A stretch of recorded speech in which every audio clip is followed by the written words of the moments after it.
The woman in the last row was crying without making a sound. I noticed her while I was speaking to a class of new English students. She kept her eyes on the table and held a small notebook against her chest. 2 years earlier, I had sat in the same kind of room. I had also been afraid to look up. My name is Elena, and I was 30 when I left Bulgaria for Canada. I arrived in Calgary with one suitcase, a thin winter coat, and an envelope from my mother that I had not opened. My mother had died 6 months before my flight. During her last year, I stayed near her and helped her every day. After she was gone, my apartment felt too quiet, and my old life felt too small. Before she died, she gave me the envelope. She said, "Open it when you feel completely alone." I carried it across the ocean, but I did not open it on the plane. I wanted to believe I was brave enough without it. That belief lasted until my first night in Calgary. The airport was bright and busy. People moved quickly around me, pulling large bags and speaking English faster than I could follow. I knew some English from school, but I had rarely used it.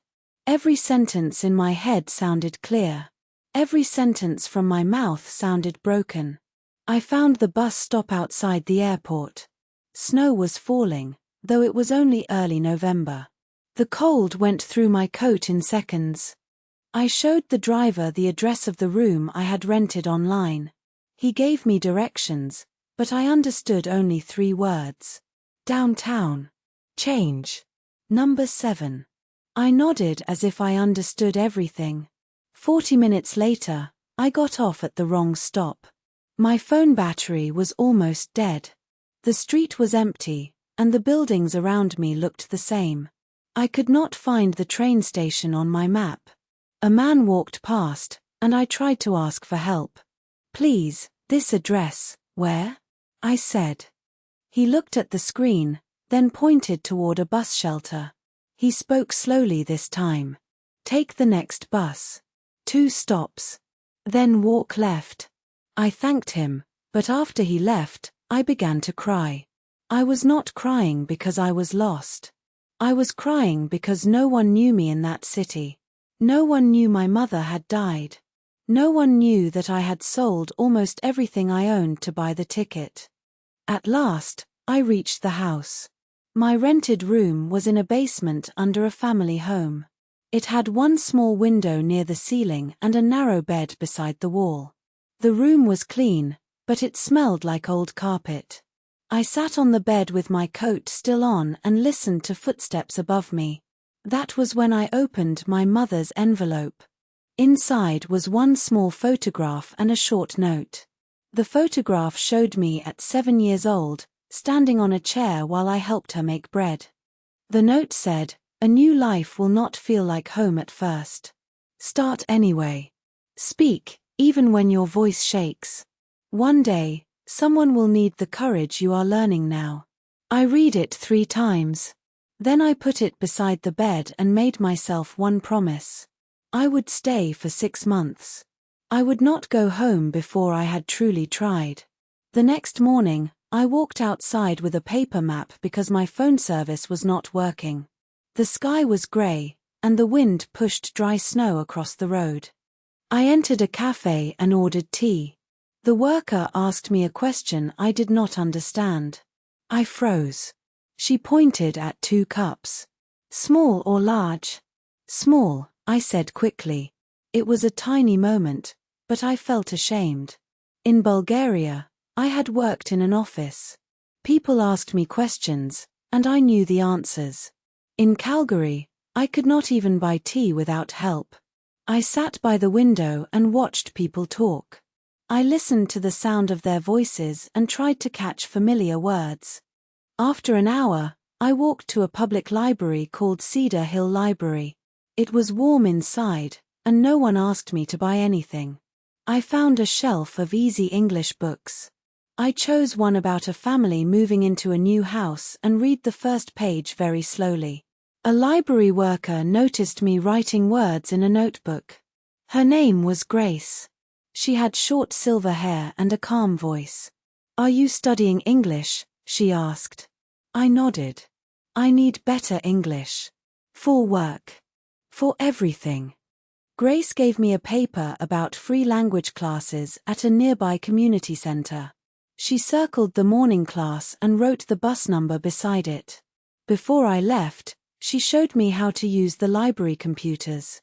She also helped me print a simple city map. I still remember the way she said, "Come back anytime." In a new country, those 3 words can feel like an open door. The English class started the following Monday. There were 14 students from 9 countries. Some spoke well. Others could say only their names. I sat beside a woman named Samira. She had moved from Morocco with her young daughter. Her English was a little better than mine, but she was just as nervous. During the first class, the teacher asked us to introduce ourselves. My heart beat so hard that I could hear it. When my turn came, I stood and said, "My name is Elena. I am from Bulgaria. I came here for a new beginning." Then I forgot every other word I knew. The room stayed quiet for a second. I wanted to sit down and disappear. Samira smiled and whispered, "Good. Very good." That small kindness saved me from giving up. After class, we walked to the bus stop together. We spoke in slow English because it was the only language we shared. We made many mistakes. Sometimes we used our hands. Sometimes we showed pictures on our phones. But we understood enough to become friends. For the next month, I built my days around learning. I went to class 3 mornings a week. I spent afternoons at the library and evenings listening to short English stories. I repeated sentences aloud in my room. I wrote useful questions on paper and taped them near the door. "How much does this cost? Could you say that again? Where can I find this?" The most important sentence was, "I do not understand yet." The word yet changed something inside me. It meant the problem was not forever. After 6 weeks, I began looking for work. My savings were becoming smaller, and rent was due every month. I applied for jobs in cafes, stores, and hotel kitchens.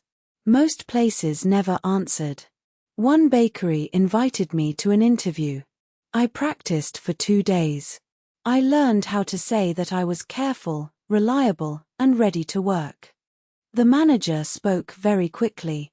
I understood the first question, but not the second.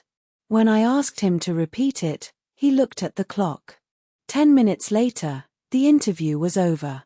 He said, "We need someone with stronger communication skills."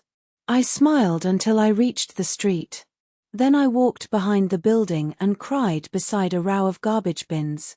That evening, I searched for flights home. There was a ticket I could almost afford. It left in 9 days. My finger rested above the button, but I looked at my mother's note beside the bed.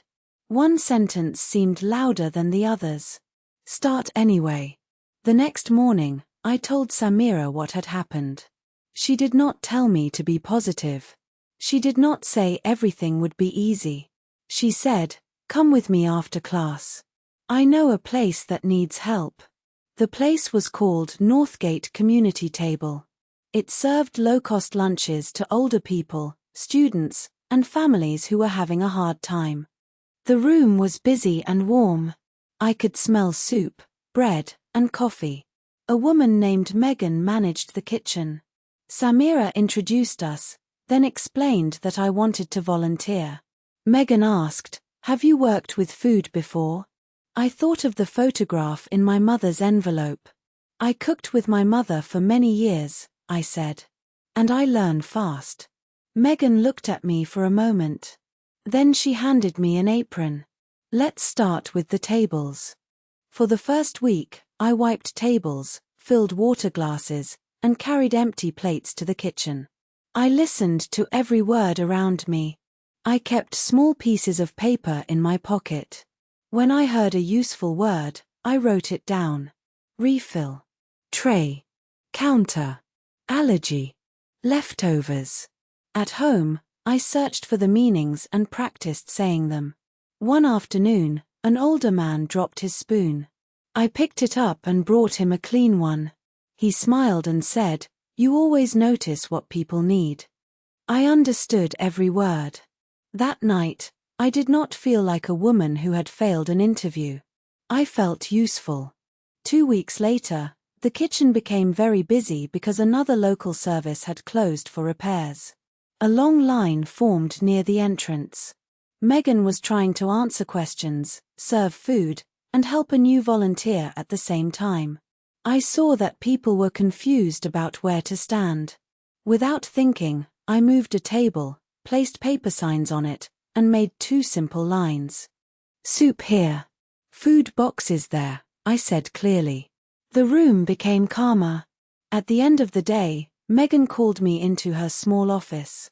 I thought I had done something wrong. Instead, she said, "You stayed calm. You saw the problem and helped solve it.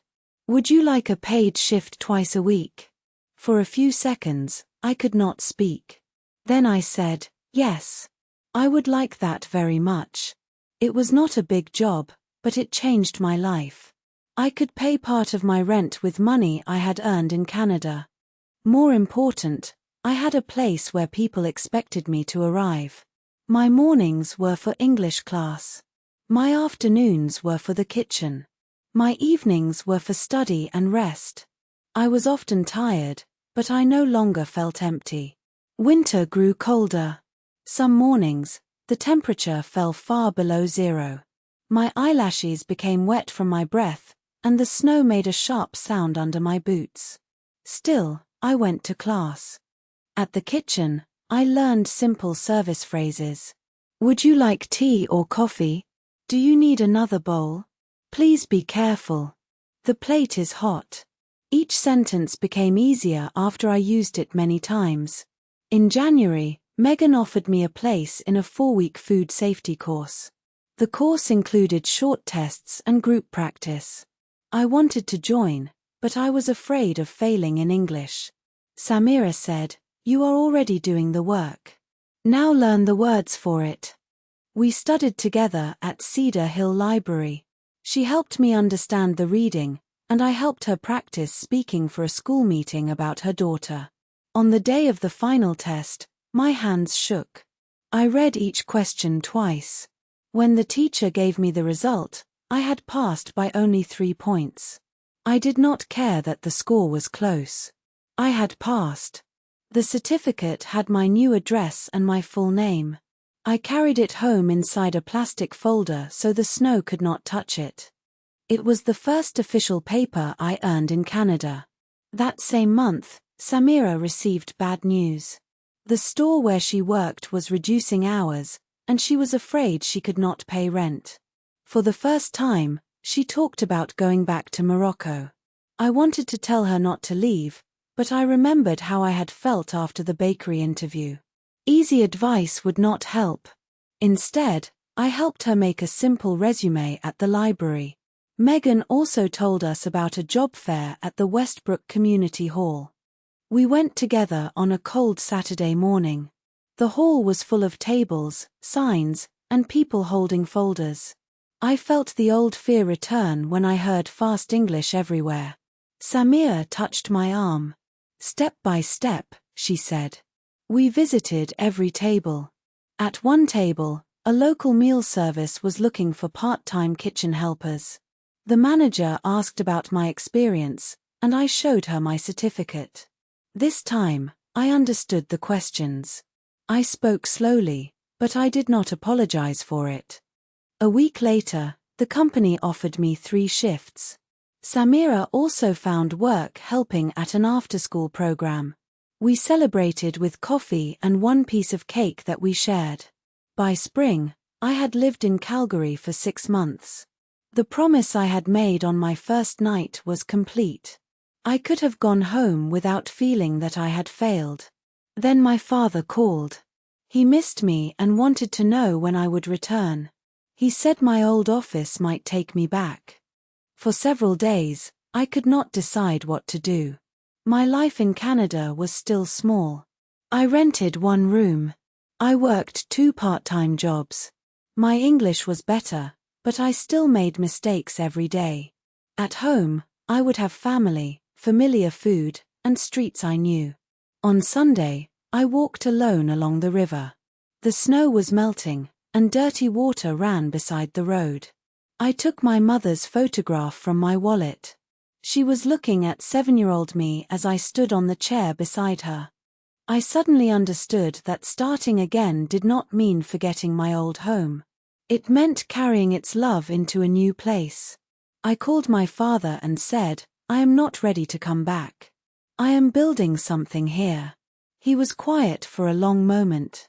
Then he said, "Your mother would be proud." I stayed.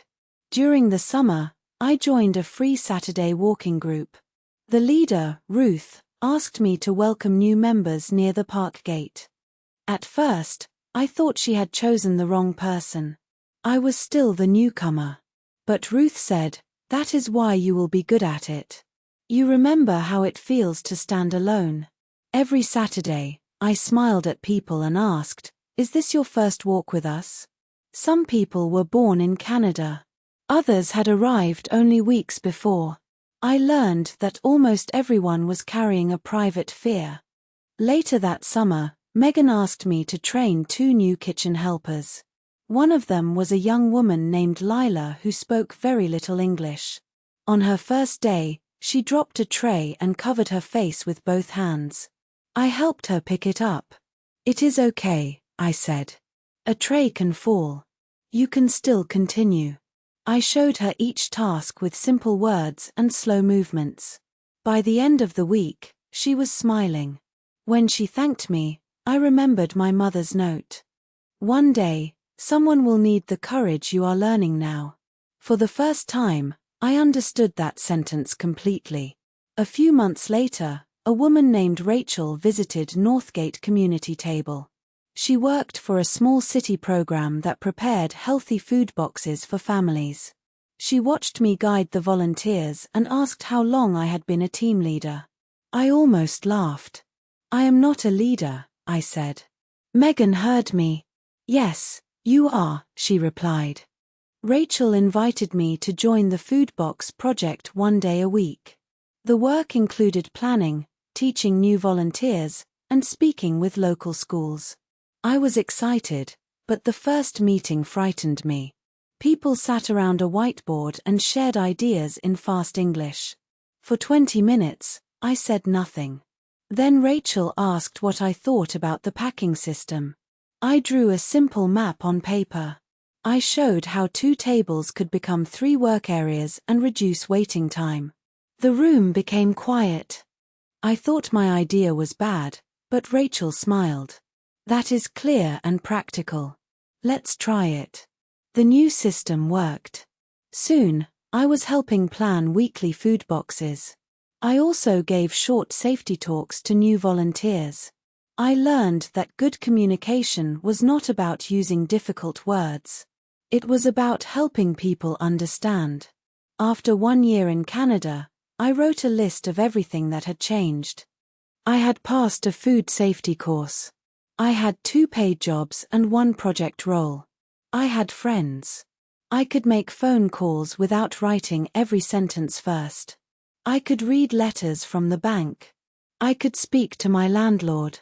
I could help other people feel welcome. I read the list at my small table and cried. These were not tears of pain. They came because the frightened woman at the bus stop still lived inside me, but she was no longer alone. I began saving money for a short college course in community food service. It took almost 8 months. Some weeks, I saved only $10. I cooked at home and bought almost nothing I did not need. When I finally applied, I checked the form again and again. Then I pressed send before fear could stop me. 3 weeks later, an email arrived. I had been accepted. The course met every Saturday for 3 months. The reading was harder than my English class, and I sometimes stayed up late to finish my work. But now I knew how to ask for help. I asked questions. I used the library. I studied with classmates. I did not hide when I did not understand. At the end of the course, I received another certificate. I held it beside my mother's photograph and whispered, "I started anyway." Not long after that, my old English teacher invited me to speak to a new class. I almost refused. Standing in front of people still scared me more than any kitchen. But I remembered the first time I had introduced myself. I remembered Samira whispering, "Very good." So I went.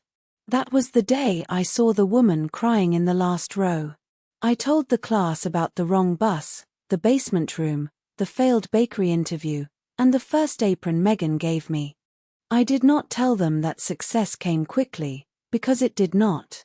I said, my English did not become strong in 1 month. My life did not change in 1 day. I only made one small choice, and then another. When I finished, the woman in the last row raised her hand. Her voice was very soft. "What did you do when you wanted to go home?" I looked at her notebook pressed against her chest. I knew that feeling. "I allowed myself to be afraid," I said. "Then I chose one more day." Sometimes one more day is enough to find the next door. After class, she came to speak with me. Her name was Anna, and she had arrived from Colombia only 10 days earlier. She did not know anyone. She was looking for work and felt ashamed of her English. I gave her the address of Cedar Hill Library and the class schedule. Then I wrote my phone number on the paper. "Come to the Saturday walking group," I said. "I will be at the gate." The following Saturday, the sun was bright, and the grass was green. I stood near the park entrance, greeting new walkers. For a while, I thought Anna would not come. Then I saw her across the road.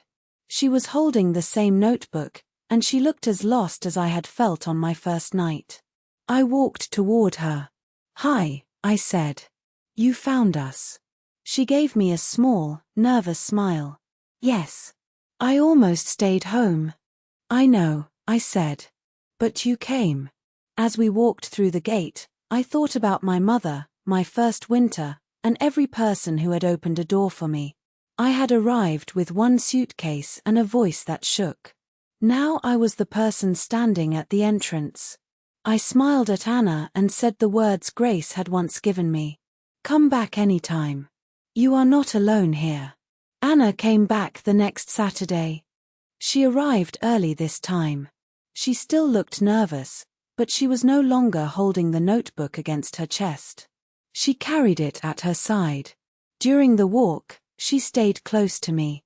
At first, she answered every question with only a few words. Then Ruth asked her about Colombia. Anna looked surprised. She began speaking slowly about the mountains near her hometown, the coffee her father made every morning, and the yellow flowers outside her grandmother's house. Her English was not perfect, but no one stopped her. No one laughed. People listened. By the end of the walk, Anna was smiling. Afterward, we sat on a bench near the river. She said, "Yesterday, I wanted to buy a ticket home." I looked at her. "What changed your mind?" She opened her notebook and showed me the paper I had given her. "You wrote, 'You are not alone here.'" I read it many times. For a moment, I could not answer. My mother's words had once helped me stay. Now my words had helped someone else stay for one more day. Anna started coming to the library with me twice a week. We practiced simple job questions and wrote a short resume together. She had worked in a small hotel in Colombia, so we searched for hotels that needed cleaning staff or kitchen helpers. The first place did not answer. The second place said no. After the third rejection, Anna became quiet. "I think my English is too bad," she said. I shook my head. "Your English is still growing. That is different." A few days later, Northgate Community Table needed extra help for a large weekend event. I asked Megan if Anna could volunteer. Megan agreed. On Saturday morning, Anna stood beside me in the kitchen. I showed her how to prepare trays and organize cups. She watched carefully. When the room became crowded, she did not panic. She moved quickly and helped an older woman carry her food to a table. Megan noticed. At the end of the day, she asked Anna if she wanted to return the following week. Anna looked at me with wide eyes. I smiled. Say yes. Yes, she said. I would like that. As we walked home, she laughed for the first time. It was a light, happy sound. 2 months later, Anna found a part-time job at a small hotel. She still volunteered at Northgate once a week because she said the kitchen had become her first safe place in the city. My own life continued to change too. Rachel's food project received more support from the community. We began preparing boxes for more than 100 families each week. She offered me more hours and asked me to become an assistant coordinator. The title sounded too important for me. I almost said no. Then I remembered how often fear had tried to make my choices. I said yes instead. The new role brought new problems. I had to make schedules, answer emails, and speak during meetings. Sometimes I misunderstood instructions. Sometimes I used the wrong word. Once, I sent a food order with the wrong number of bread boxes. We had too little bread for 40 families. I felt terrible. I expected Rachel to be angry, but she said, "A mistake is not the end. Tell me how we can fix it." We called 2 local bakeries. One of them donated extra bread before the families arrived. That day taught me something important. Being a leader did not mean never making mistakes. It meant facing them and finding a way forward. At the end of my 3rd year in Canada, I moved out of the basement room. My new apartment was still small, but it had large windows and a real kitchen table. On moving day, Samira and Anna helped me carry boxes upstairs. Megan brought bread and soup. Ruth gave me a green plant for the window. That evening, we sat on the floor because I did not have enough chairs. We ate from paper bowls and laughed about my first months in the city. Samira raised her cup. To Elena, she said. The woman who thought she was not brave. Everyone laughed. I looked around the room. These people had come from different places. We spoke with different accents. Our lives had started in different countries. But that night, they were my family. After everyone left, I found my mother's old envelope inside a box. The paper was soft from being opened so many times. I placed the photograph on the kitchen table. Then I read her note again. A new life will not feel like home at first. Start anyway. Speak, even when your voice shakes. One day, someone will need the courage you are learning now. Outside the window, the city lights filled the dark streets. I no longer felt like a visitor looking at someone else's life. I had built a life here. It was not the life I had imagined before leaving Bulgaria. It was smaller in some ways and much bigger in others. I still missed my father. I still missed my mother's kitchen and the sound of my own language around me. But missing one home did not mean I could not love another. The next morning, someone knocked on my door. It was Anna. She was holding a small box and smiling. Inside was a yellow flower in a simple pot. It looks like the flowers near my grandmother's house, she said. I thought your new home needed one. I placed it beside Ruth's green plant. Then Anna looked around the apartment and said, "Do you remember the first day we met?" "Yes. I almost stayed home. But you came." She nodded. "And you were waiting at the gate." After she left, I stood by the window for a long time. Years earlier, I had thought courage meant walking into a new country without fear. Now I knew better. Courage was feeling afraid and still taking the next step. Sometimes that step was buying a plane ticket. Sometimes it was asking a stranger for help. Sometimes it was speaking with a shaking voice. And sometimes it was standing at an open door, waiting for the next person who needed to hear the words that had once saved you. You are not alone here. Starting a new life in another country can be lonely and frightening. Do you think courage means having no fear, or does it mean moving forward even when you are afraid? What would you do in Elena's situation?